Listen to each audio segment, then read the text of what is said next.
He's having a bad week all round, or bad month, I think, because I think he's also got marital problems at the moment, according to the newspapers. So anyway, Mr. Scaramucci hasn't had a good time. But yes, it's interesting. There's an awful lot, obviously, all around these events, and that's where only really seen particularly. But anyway, thanks for that. Let's take a little break there and bring ourselves up to date with the latest headlines with Sue Montgomery. President Trump's Communications Director, Anthony Scaramucci, has left the administration, the fourth White House official to do so in just 10 days. The White House said the president started. These sort of approval ratings, you know, they might seem low, but this is arguably one of the highest approval ratings for any Latin American leader. Brazil, Mexico presidents, they all in single digits. So definitely a significant part of the country is prepared to stick with government no matter what, despite the chronic food shortages, despite skyrocketing inflation, etc. But we're talking about this over 75% of the people that want change now that are desperate to get rid of this government at any cost, and it's become increasingly difficult for the government to continue governing the country. Quiet here, Panama is also a Caribbean country, mornings are never particularly busy here, but this is the time when people get things done, take the kids to school, go shopping, run the errands. In the afternoons, that's when the protests start, people block roads, people march in the streets, and in the evening, most of them go home, and what's left is the kind of hardcore, youth groups from the opposition that clash with police, that throw Molotovs and rocks, and responds with tear gas, and just these running battles, and then this all repeats the next day, and that's how this country has been living for the last 4 months. Anatoly, thanks very much. Anatoly Komanaev there on the line from Caracas. And Gianni, it sounds pretty grim, doesn't it? Can you see a way out of this, or do you think there's more and more of the same? They've been stuck in this for years, and I think at some point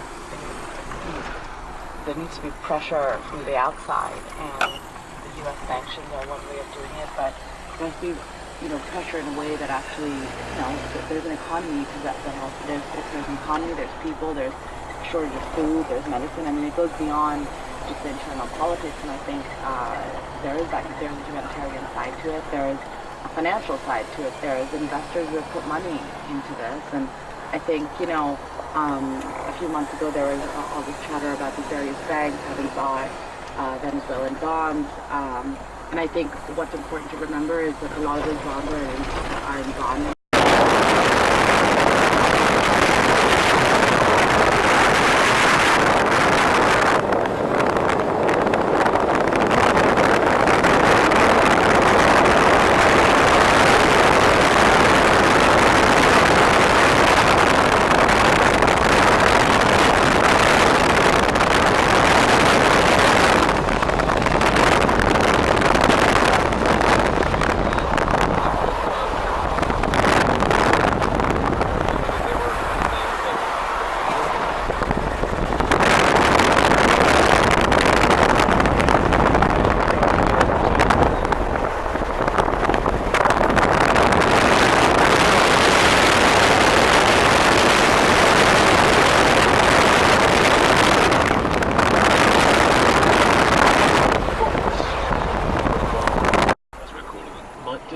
No, at this point, absolutely.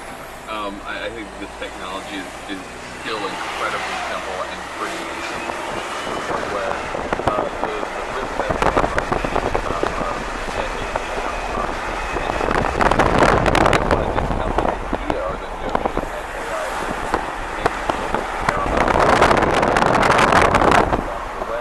but am I worried about the Facebook class? No, they're not class.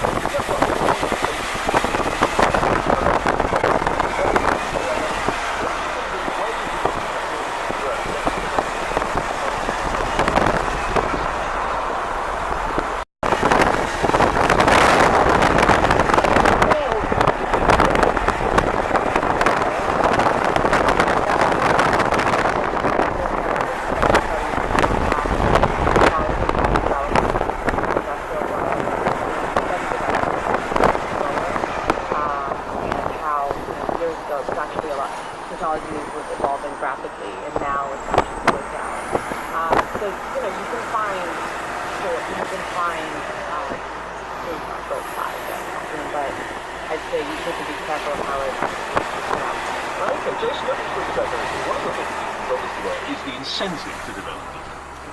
And the incentive is clearly there because some of the big companies, Silicon Valley, it's been a sort of a race for it. Apple, and they need to be ahead of it.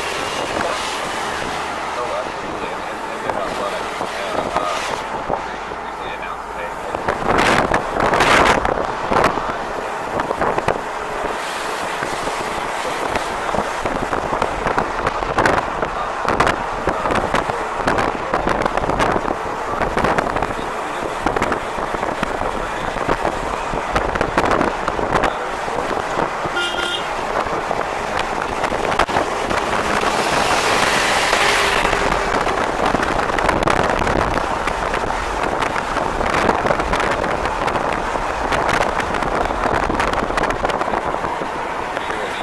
Isn't the world we're in, and yet we could have imagined it 30, 40 years ago. Does that suggest that there isn't technology has, if anything, slowed down?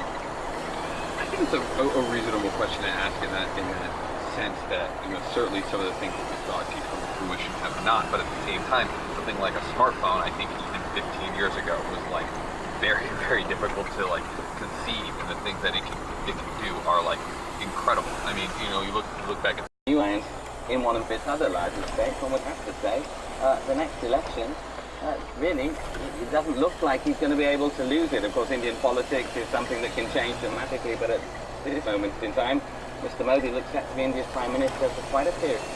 But as we know, in this country, predicting the outcome of elections can be a bit of a mug's game, and the confident don't necessarily win, but we will leave that one on one side. One issue that is big here, and I guess in many parts, 1,000 people in less than 10 years, yeah, it's crazy.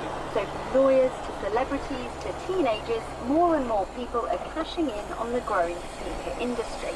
And with some resellers making thousands of dollars of profit per pair, it's easy to see why. Bella Shah reporting there from the Crepe City Festival of Sporting Footwear. Now, we believe in full disclosure on this programme, and I can say right up that I'm wearing leather boots at the moment. Jason, are you wearing sneakers by any chance? yeah, I'm wearing Nike KO1s. They're like a full blue. Oh, right, come on, that's a bit of a technical there. What do they look like? They're blue sneakers with like a white trim. And amazing to kick them around a bit then. Well, sometimes. So come on, Jason, what is it about sneakers or trainers? What is it that makes them good? What do you like about them?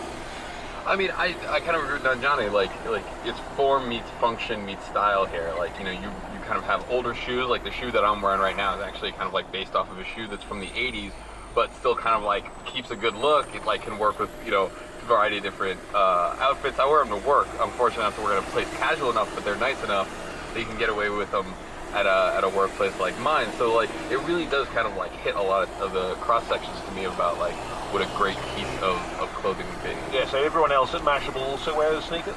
There's like definitely a few sneakerheads around who have like the fresh kicks. Like occasionally they'll come into a meeting with them and they'll get some attention. It's not everybody. And that's okay. I mean, like if you go off to do an interview with, I don't know, Secretary of State or something, you wouldn't wear them, or you would?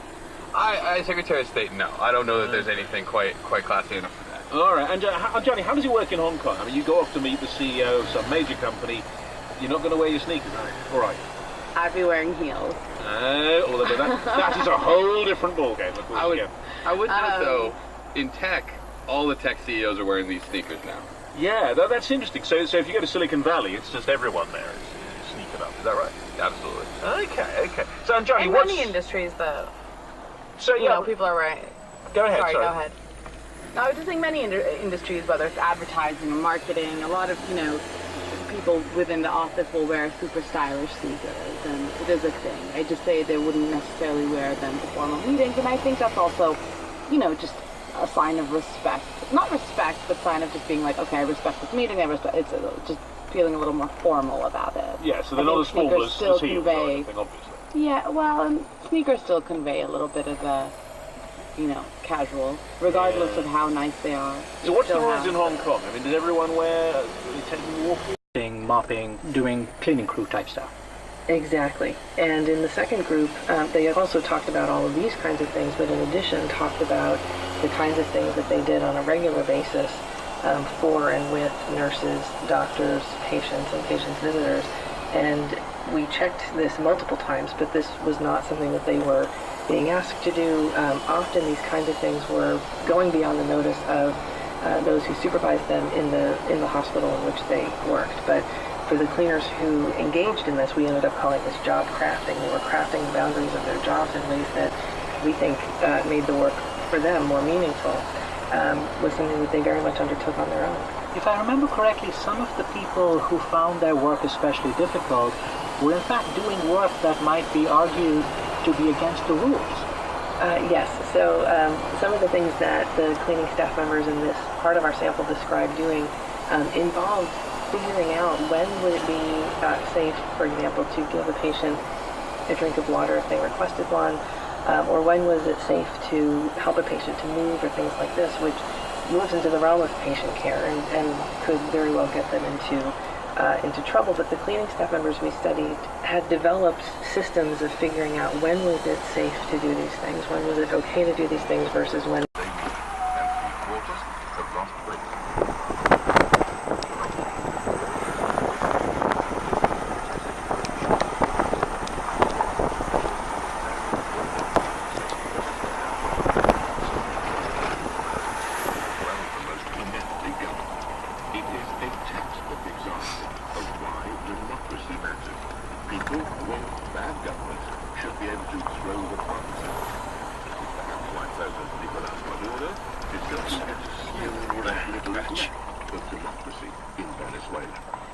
On July 30th, barring a last-minute change of mind, Mr. Maduro will hold a rigged election to rubber stamp the creation of a hand-picked constituent assembly, whose aim is to perpetuate his unpopular state socialist regime.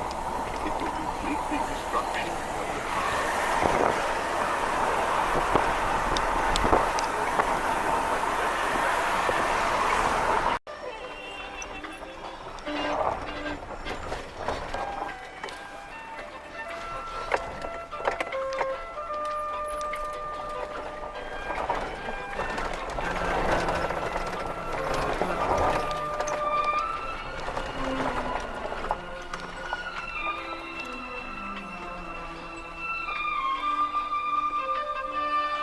Thank you.